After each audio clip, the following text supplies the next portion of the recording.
Tension free राहायचं असेल तर या 7 गोष्टी कायम लक्षात ठेवा।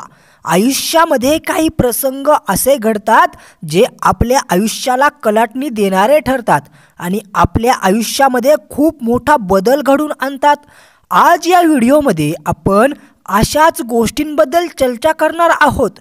या गोष्टी तुम्ही नीट लक्षात ठेवल्या तर तुमच्या आयुष्यात देखील निश्चितच पॉझिटिव्ह बदल घडून येतील याची मला खात्री आहे। बऱ्याचदा आपल्याला असं वाटतं की कदाचित मला ही गोष्ट अगोदरच माहीत झाली असती तर। आयुष्यात आपण बऱ्याच वेळा अशा चुका करून बसतो की ज्यामुळे आपला आत्मविश्वास आणि मान सन्मान दोन्ही गमावून बसतो। आपल्या आजूबाजूला सुद्धा अशा काही घटना घडल्या असतील तर त्या तुम्ही लक्षात ठेवायला पाहिजेत। या गोष्टी तुमच्या आयुष्यामध्ये निश्चितच पॉझिटिव्ह बदल घडून आणू शकतात। एक, तुम्ही कधीही इतकं साधं सरळ राहू नका की कोणीही येईल आणि तुमचा फायदा घेऊन जाईल।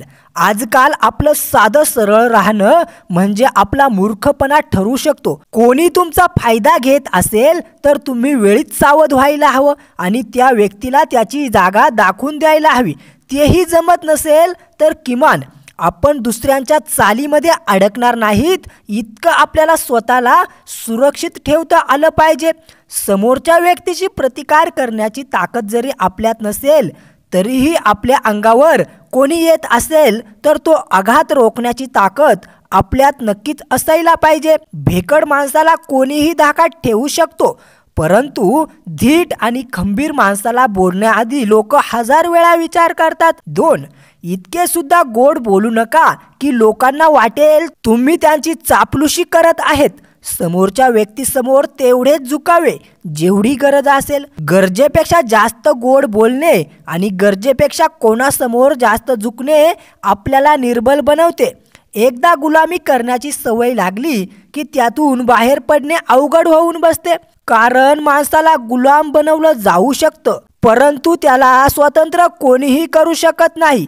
स्वतंत्र व्हायचं असेल तर त्यासाठी स्वतःला प्रयत्न करावं लागतं, त्यासाठी इतर कोणीही मदत करू शकत नाही। कधीही कोणाच्या मानसिक, शारीरिक आणि इतर कुठल्याही गुलामगिरीमध्ये फसू नका। कपटी लोक गोड बोलून आपल्याला त्यांचे गुलाम बनवतात, म्हणून प्रमाणापेक्षा जास्त गोड कोणाशीही बोलू नये आणि प्रमाणापेक्षा जास्त कोणासमोर झुकूही नये। 3, आयुष्याकडून आणि समाजाकडून जास्तीची अपेक्षा कधीच ठेवू नका। जवळजवळ दोन्ही बाबतीत आपला अपेक्षांवरती पाणी फिरलेला ठरलेलंच असतं। जीवनामध्ये अनपेक्षितपणे घटना घडत असतात, त्यामुळे आयुष्याकडून कुठलीही अपेक्षा आपण ठेवू शकत नाही, ते अनाकलनीय असते। या बाबतीत इतर लोकांचे म्हणाल तर एक वेळेस आयुष्याकडून आपण काही अंदाज बांधले तर ते खरे निघतील, परंतु कुठल्याच व्यक्तीचा काही भरोसा देता येत नाही।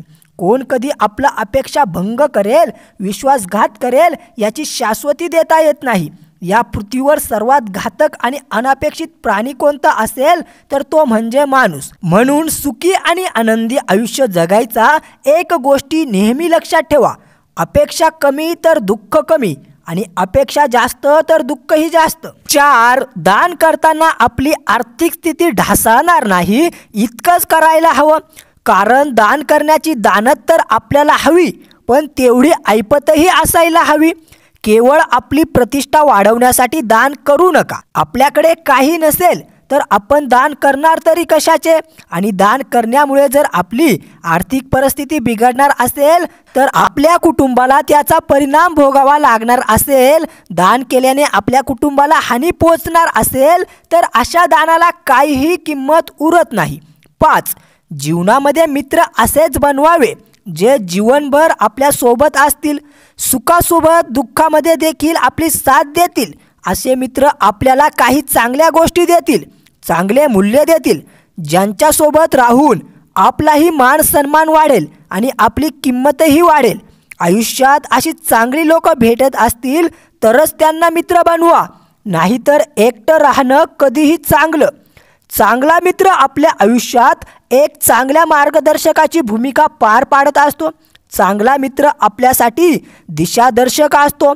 या उलट वाईट मित्र आपले संपूर्ण आयुष्य उद्ध्वस्त करू शकतात. आपला सुखी संसार वाईट मित्रांमुळे उद्ध्वस्त होऊ शकतो. व्यसनी मित्रांच्या सहवासात राहून आपणही व्यसनी बनू शकतो, तर चोरांच्या सहवासात राहून आपण चोर बनू शकतो. 6. आपल्या कमतरता कोणाला सांगू नयेत, तसेच घडून गेलेल्या गोष्टींचा पश्चाताप देखील करू नये. आपल्या कमतरता आपण सगळ्यांना सांगत बसलो तर त्याचा गैरफायदा घेणारे लोक आपल्याला जास्त भेटतील आणि वेळ काळ बघून घाव घालतील. आपल्या कमजोर बाजू लोकांना सांगून स्वतःचे नुकसान करून घेऊ नका. आपल्या खाजगी आयुष्याबद्दल जेवढी गुप्तता ठेवता येईल तेवढी ठेवावी. घडून गेलेल्या गोष्टींबद्दल बऱ्याच वेळेस आपल्याला पश्चाताप होतो, पण त्या पश्चातापात किती काळ राहायचं, आपलं किती नुकसान करून घ्यायचं हे आपण आपलं ठरवायचं असतं.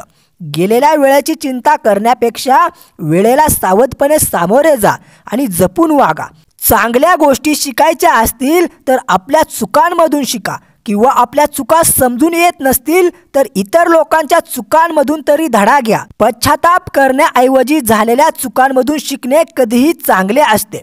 पश्चाताप करत बसलात तर फक्त वेळ वाया जाईल आणि झालेल्या चुकांमधून शिकलात तर पुढे जाण्याचा मार्ग दिसेल. इतकेच नाही तर आपल्याकडून घडणाऱ्या चुका सुधारता देखील येतील. 7. आयुष्यामध्ये 3 गोष्टी घेण्या अगोदर किंवा उचलण्या अगोदर नीट विचार करा आणि नंतर निर्णय घ्या. या 3 गोष्टी म्हणजेच कदम, कलम आणि कसम. आपण एखादं काम करण्यासाठी पाऊल उचलत असतो, नवीन काहीतरी करण्याचा विचार करत असतो. अशा वेळेस नीट विचार करावा, कारण एकदा उचललेले पाऊल पुन्हा मागे घेता येत नाही. आपण जर याच्या विरुद्ध वागलो तर लोक आपल्यावर भरोसा करणार नाहीत. परिणामी समाजामध्ये आपल्याला मान मिळणार नाही. समाजामध्ये आपली इज्जत वाढवायची असेल तर नेहमी जपून पाऊल टाका. दुसरी गोष्ट म्हणजे कलम. याचा अर्थ असा आहे की आपले विचार समाजासमोर मांडण्यापूर्वी नीट विचार करायला हवा. आपण लिहिलेली एखादी गोष्ट एखाद्या व्यक्तीचे आयुष्य घडवू शकते, तसेच एखाद्याचे आयुष्य बर्बाद देखील करू शकते. लेखणीमध्ये इतकी ताकद असते, म्हणून कुठलाही विचार लिहिताना किंवा मांडताना तो विचारपूर्वक मांडावा. तिसरी गोष्ट म्हणजे कसम किंवा शपथ.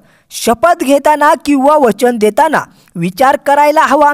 आपण एकदा वचनात अडकलो तर पुन्हा सुटका होणे शक्य नाही. वचन पाळता येणार नसेल तर उगीच देऊ नका. प्रत्येक गोष्टींवर शपथ घेणाऱ्या व्यक्तीची किंवा शपथेची काहीही किंमत राहत नाही. एखादी शपथ घेताना, वचन देताना एकनिष्ठ असणारा व्यक्ती असेल तर अशा वेळेस तो त्याने घेतलेल्या शपथेमध्ये, वचनामध्ये अडकून राहू शकतो. म्हणून शपथ घेताना किंवा वचन देताना विचारपूर्वक द्यावे. या 3 गोष्टी विचारपूर्वक केल्या तर भिकारीसुद्धा राजा बनू शकेल, तर राजाचा देखील रंक होईल. म्हणून या 3 गोष्टी विचारपूर्वक कराव्या.